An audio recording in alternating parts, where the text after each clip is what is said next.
Hello guys, welcome to my YouTube channel. My name is Nomhledolwane Mamkhize Isduko.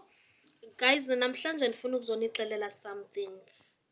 Umuntu athi isithunywa sami asiphenduli. Isithunywa sami ndingenza kanjani ukuthi isithunywa sami sithethe nami ndingathini? Mntasekhaya, uthetha ukuthini xa usithi isithunywa asiphenduli or uThixo akaphenduli? uThixo guys uyaphendula. Xa ugqiba ukuthandaza uThixo uyakuphendula. Uya-understand. But thina we don't listen. Asimameli uThixo xa ithetha nathi. Uyayiva ke ngoku le nto endiyitshoyo. Into endizama ukuyitsho apha mntasekhaya yokokubana xa ugqiba ukuthandaza uyaphendulwa. And that's it. Kodwa ke mandikucacisele banjani. Xa ugqiba ukuthandaza susukuma kuloo ndawo ubuthandazela kuyo.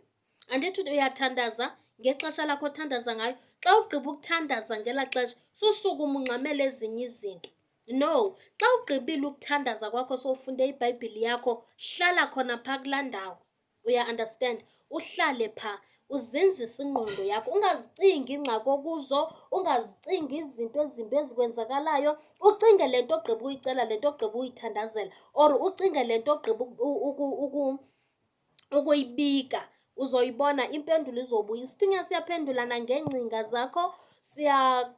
Siyakwazi ukuphendula ngeengcinga ikakhulukazi xa uhleli, ikakhulukazi futhi xa ugqiba ukuthandaza. So into endinicebisa neyokokubana xa ugqiba ukuthandaza zifundisa ukulinda, uhlale kancinci noba yi-15 minutes kulaa ndawo ubowuthandazela kuyo, ubone uba awuzuba na-solution kwingxaki onayo na. Susikuthi ugqiba ukuthandaza ube soyasukuma soyahamba uyowenza ezinye izinto, eyakho ingqondo ixakekile nje kodwa ufuna impendulo. No, akwenzeki kanjalo. Uyeva? Akwenzeki kanjalo mntasekhaya. Xa ugqiba ukuthandaza uhlala noba yi-15 minutes kulaa ndawo. That is why sometimes uthandaza uthi apho uphakama khona kube ngathi intloko le ithanda ukuba dizi.